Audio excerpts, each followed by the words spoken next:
Hello दोस्तों, नमस्कार। दोस्तों, आज की इस वीडियो में मैं आप सभी को आपकी पाठ्य पुस्तिका मल्हार की पाठ 1 जिसमें एक बहुत ही सुंदर सी कविता है जिसका शीर्षक है माँ कह एक कहानी, यह कविता पढ़ाऊंगी। दोस्तों, इस कविता के कवि है मैथिली शरण गुप्त। मैथिली शरण गुप्त जी का एक महाकाव्य है यशोधरा। तो यशोधरा काव्य में उन्होंने यह कविता लिखी है और वहीं से यह कविता ली गई है। यशोधरा में गौतम बुद्ध, जिनका बचपन का नाम सिद्धार्थ था, सिद्धार्थ की पत्नी है यशोधरा और यशोधरा और सिद्धार्थ का एक पुत्र है राहुल। यशोधरा अपने पुत्र राहुल को गौतम बुद्ध के बचपन की कहानी, जब वो सिद्धार्थ थे तब उनके जीवन से जुड़ी एक कहानी उन्होंने अपने पुत्र को सुनाती है। कौन सी कहानी? तो जब गौतम बुद्ध छोटे थे उस समय उनका नाम सिद्धार्थ था और उन्होंने एक आहत पक्षी, जिसे उनके चचेरे भाई ने बाण मारकर घायल कर दिया था, और उस घायल पक्षी को उन्होंने अपनी देखभाल के द्वारा, अपनी सेवा के द्वारा उसे फिर से ठीक कर दिया था और यह साबित किया था कि मारने वाले से बचाने वाला हर समय बड़ा होता है। ये कहानी ही माँ यशोधरा अपने पुत्र राहुल को सुनाती है। अब हम लोग कविता पढ़ते हैं और उसकी व्याख्या समझते हुए कठिन शब्दों के अर्थ को भी समझेंगे। माँ कह एक कहानी, बेटा समझ लिया क्या तूने मुझको अपनी नानी। कहती है मुझसे यह चेटी, तू मेरी नानी की बेटी। कह माँ कह लेटी ही लेटी। दोस्तों, प्रस्तुत पंक्ति में कवि कहते हैं कि माँ के सामने बच्चा जिद कर रहा है कहानी सुनाने की। कई बार बच्चों की आदत होती है कि वह कहानी सुनकर ही खाना खाते हैं, कहानी सुनकर ही सोते हैं। तो बच्चों को कहानी सुनाने के मामले में दादी नानी प्रसिद्ध रही है कि दादी नानी अपने छोटे छोटे घर में बच्चों को कहानी सुनाया करती है। तो राहुल अपनी माँ यशोधरा से कहते हैं, माँ कह एक कहानी, माँ मुझे एक कहानी सुनाओ। तो यशोधरा कहती है, बेटा समझ लिया क्या तूने मुझको अपनी नानी, क्या तुमने मुझे अपनी नानी समझ लिया है? तब राहुल कहते हैं, कहती है मुझसे यह चेटी। चेटी का अर्थ होता है दासी, सेवा करने वाली या कोई टहल करने वाली स्त्री, उसे चेटी कहते हैं।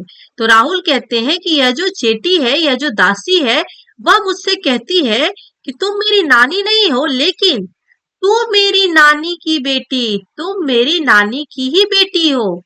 कह माँ कह लेटी ही लेटी, मतलब राहुल सोने को जा रहे हैं और सोने से पहले अपनी माँ यशोधरा से कहानी सुनाने की जिद कर रहे हैं।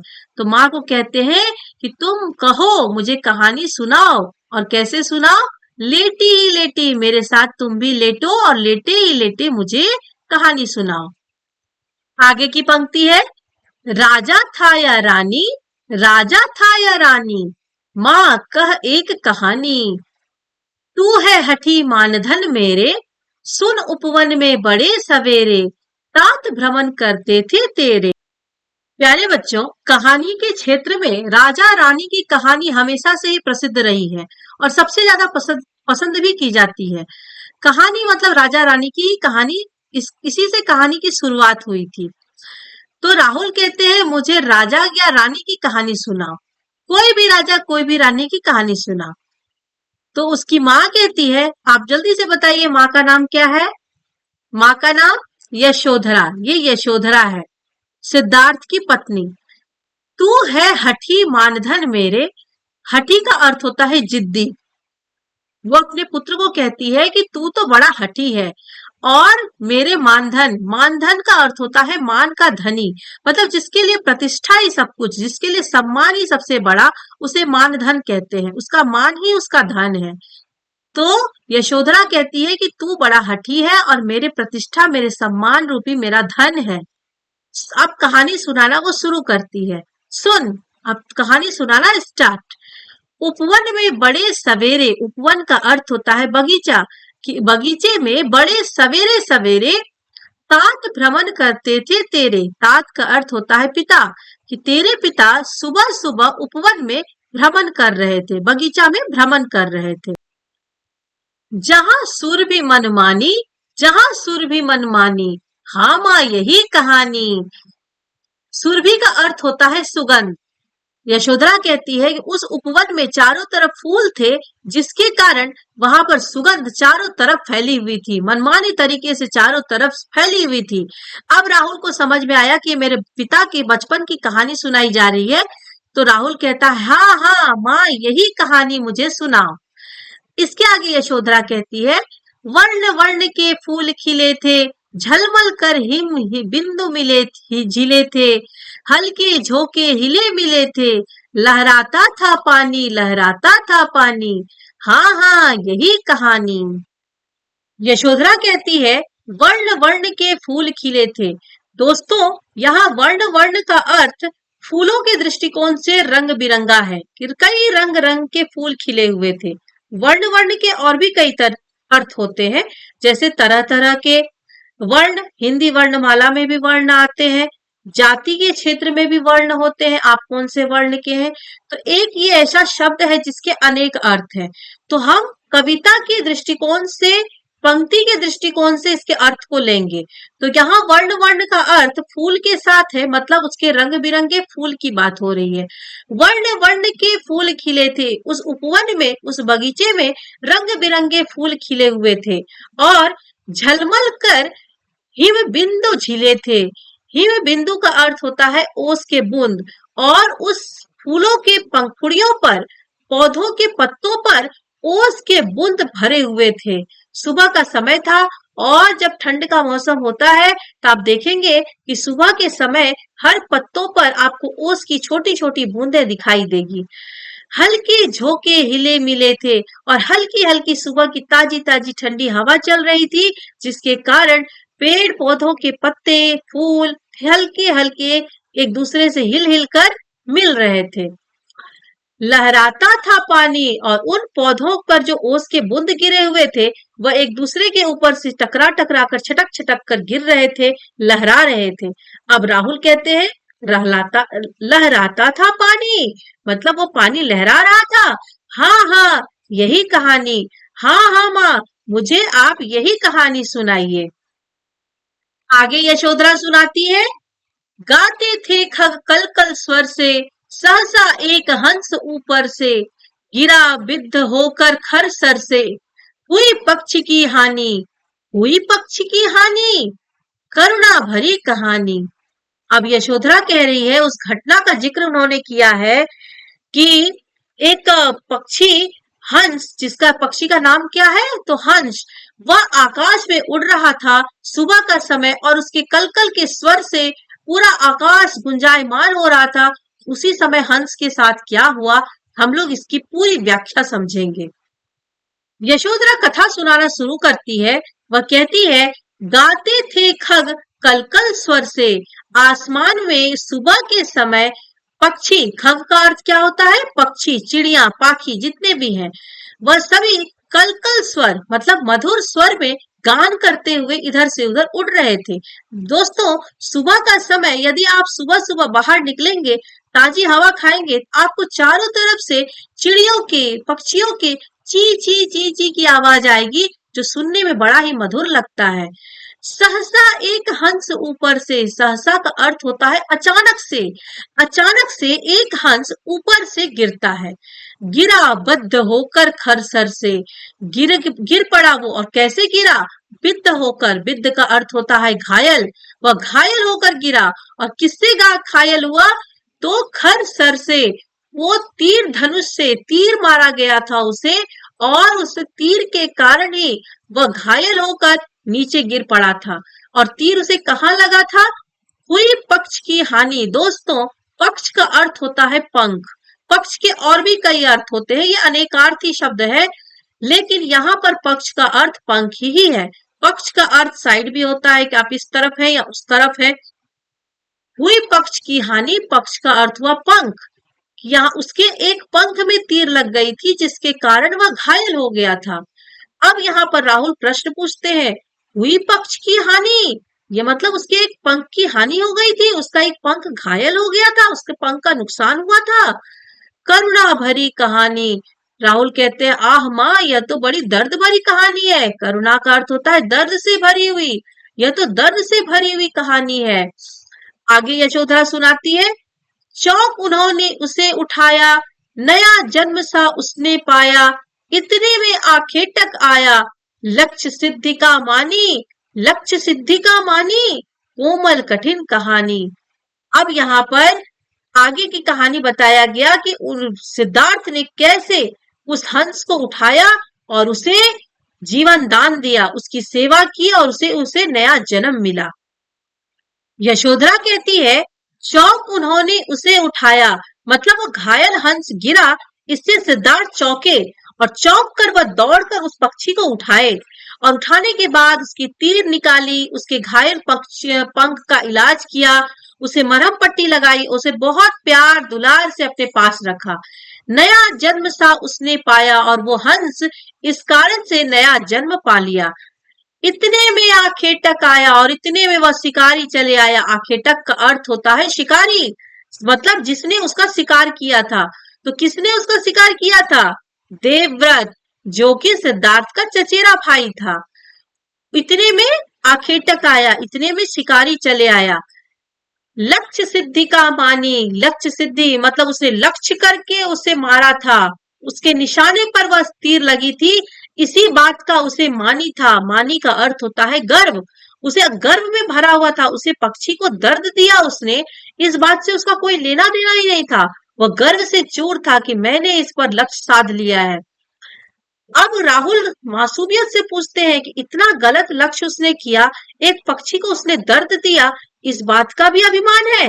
लक्ष्य सिद्धि की का मानी, मतलब इतना गलत लक्ष्य किया उसने, इसका भी उसे गर्व है। कोमल कठिन कहानी। राहुल कहता है, ओ माँ, यह कहानी तो बड़ा कोमल है पर कठिन भी है, यह कोमल कठिन कहानी है।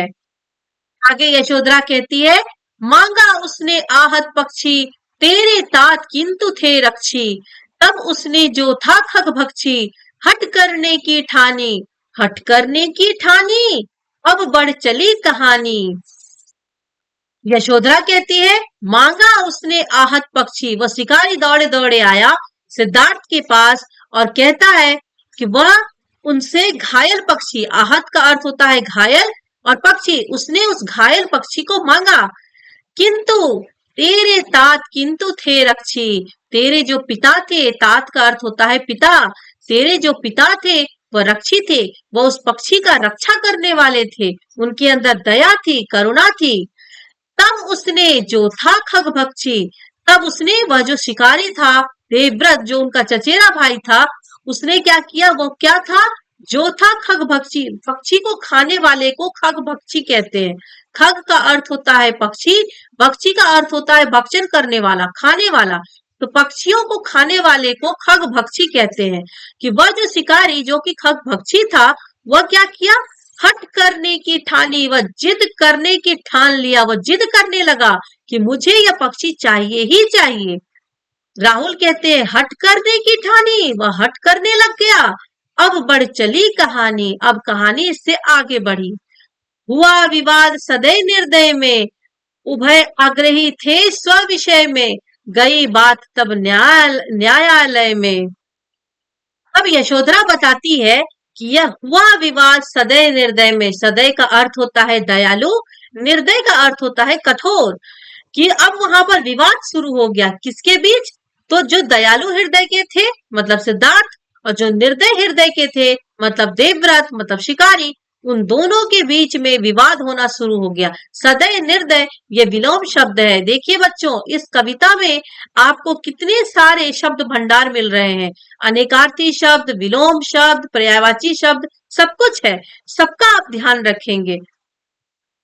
उभय आग्रही थे स्व विषय में, उभय आग्रही का अर्थ होता है बार बार आग्रह करने वाला, और उभय का अर्थ होता है दोनों, कि वो दोनों ही आग्रह कर रहे थे, एक दूसरे के पास अपनी मांग रख रहे थे। किसके विषय में? स्व विषय में। स्व का अर्थ होता है अपने, विषय का अर्थ होता है विषय। अपने विषय से रिलेटेड दोनों ही कंटिन्यू आग्रह किए जा रहे थे। तब जब दोनों से बात नहीं संभली, गई बात तब न्यायालय में, तब उन दोनों की बात न्यायालय में चली गई। कहा? सिद्धार्थ के पिता जिनका नाम था शुद्धोधन, उनके पास गई, क्योंकि वह उस समय राजा थे। कहाँ के? कपिलवस्तु के। और वहां के राजा थे और उन्होंने उस पर विचार करना शुरू किया। न्यायालय में जाने के बाद यशोधरा कहती है, सुनी सभी ने जानी, सुनी सभी ने जानी, व्यापक हुई कहानी। वहां पर राजा बैठे थे, सभी मंत्रीगण बैठे थे और सभी ने उन दोनों की बातों को सुना और जाना। सुनी सभी ने जानी, राहुल कहते हैं सबने वहां पर सुना और सभी ने जाना। व्यापक हुई कहानी, और कहानी पूरी तरह से एक बड़ा मुद्दा बन गया, पूरी तरह से फैल गया।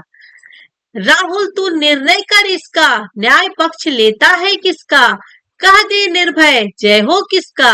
सुन लूं तेरी बानी, माँ मेरी क्या बानी, मैं सुन रहा कहानी। अब जैसे बड़े बच्चों को कहानी सुनाते हैं तो उसके विचार को भी जानना चाहते हैं कि वह आगे इसके बारे में क्या जानता है और क्या सोच रहा है। तो माँ यशोधरा राहुल को कहानी सुना रही है। अब राहुल से यहाँ पर जानना चाहती है कि यदि तुझे इसका निर्णय करना हो तो तुम कैसे इसका निर्णय करोगे और क्या निर्णय करोगे। तो राहुल से कहती है, राहुल तू निर्णय कर इसका, न्याय पक्ष लेता है किसका। राहुल से कहती है कि राहुल तुम इसका निर्णय करो। ये दोनों ही हंस को मांग रहे हैं, एक दूसरे से हंस के लिए लड़ रहे हैं। तो न्याय किसके पक्ष में है, किसके पक्ष में न्याय का जवाब आएगा। कह दे निर्भय, निर्भय का अर्थ होता है बिना डरे, कि राहुल तुम बिना डरे मुझे बताओ कि यहाँ पर जय हो किसका। यहाँ पर जय मतलब जीत, यहाँ पर जीत किसकी होगी। राहुल कहते हैं, सुन लूं तेरी बानी। यहाँ पर माँ कहती है, मैं तुम्हारी बानी से, तुम्हारी ही भाषा में इस चीज को जानना चाहती हूँ कि न्याय किसके पक्ष में और जीत किसकी होगी। तब राहुल कहते हैं, माँ मेरी क्या बानी। राहुल कुछ भी बोलने के मूड में नहीं है, वह सिर्फ कहानी सुनने के में, वो आगे की जिज्ञासा को शांत करना चाहता है कि अब राजा ने क्या निर्णय दिया। वो राहुल कहते हैं, माँ मैं अपनी वाणी से क्या कहूंगा, मैं सुन रहा कहानी, मैं तो सिर्फ कहानी सुनूंगा, अभी मुझे आगे जानना है। लेकिन फिर माँ के बार बार आग्रह करने पर राहुल यहाँ पर जवाब देते हैं। राहुल के अंदर भी उसके पिता का ही गुण है, जैसे उसके पिता दयालु वैसे ही राहुल भी दयालु। कहता है राहुल, कोई निरपराध को मारे, मतलब कोई यदि निरपराध का अर्थ होता है निर्दोष, जिसका कोई दोष नहीं है, कोई अगर ऐसे को मारता है तो क्यों अन्य उसे ना उबारे। तो कोई अन्य का अर्थ होता है दूसरा, तो कोई दूसरा उसे क्यों ना उबारे, मतलब उसकी समस्या को दूर क्यों ना करे, उसे दुख से दूर, दुख से क्यों ना उबारे। रक्षक पर भक्षक को उबारे, रक्षक जो रक्षा करने वाले हैं उसके ऊपर भक्षक को वार देना चाहिए, मतलब रक्षक को अधिक महत्व मिलना चाहिए, भक्षक को महत्व नहीं मिलना चाहिए। न्याय दया का दानी, राहुल कहते हैं न्याय तो वह है जिसमें दया हो, न्याय दया का दानी है। यदि किसी न्याय में दया नहीं है तो वह न्याय नहीं है, न्याय वह तभी कहलाएगा जब उसमें दया का दान हो। अब यशोधरा कहती है, न्याय दया का दानी, मतलब न्याय वही है जिसमें दया हो, न्याय दया का ही दया दानी है। तूने गुनी कहानी, यशोधरा कहती है राहुल तुमने कहानी के मर्म को समझ लिया। गुनी का अर्थ होता है गुण, मतलब मर्म, कि तुमने कहानी के मुख्य मर्म को समझ लिया। तुम्हें जो मैं कहानी समझाना चाहती थी तुम वो समझ चुके हो। तो दोस्तों इस कविता के कवि है मैथिली शरण गुप्त जी। यह तो मैं आप लोगों को पहले ही बता चुकी हूँ कि मैथिली शरण गुप्त जी का एक काव्य है यशोधरा। यशोधरा काव्य में उन्होंने सिद्धार्थ की पत्नी यशोधरा का वर्णन किया है और यशोधरा के पुत्र है राहुल, जिनको यह कहानी सुना रहे हैं। तो इस कविता के माध्यम से कवि ने दया, करुणा, प्रेम इन सबको महत्व दिया है और साथ ही यह बताया है कि सिर्फ मानव नहीं बल्कि इस धरती पर जितने भी जीव हैं, चाहे वो मानव हो या कोई भी अन्य प्राणी हो, सभी दया के पात्र हैं। सबको करुणा चाहिए, बिना कारण कभी किसी को कष्ट नहीं देना चाहिए। और न्याय पर भी उन्होंने जोर देकर कहा है कि न्याय वही है जिसपे दया हो।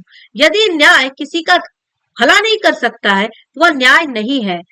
तो दोस्तों यह कविता यही समाप्त हुई और इसके साथ ही मैं अपना वीडियो भी यहाँ समाप्त करती हूँ। इसके बाद हम लोग मिलेंगे दूसरी वीडियो में अन्य चैप्टर के साथ, अगली पार्ट के साथ। तब तक के लिए बहुत बहुत धन्यवाद। मेरे वीडियो को लास्ट तक देखने के लिए थैंक यू, और मेरे चैनल को सब्सक्राइब जरूर करें ताकि मेरी आने वाली अगली वीडियो सबसे पहले आप लोग तक पहुंचे। Thank you so much.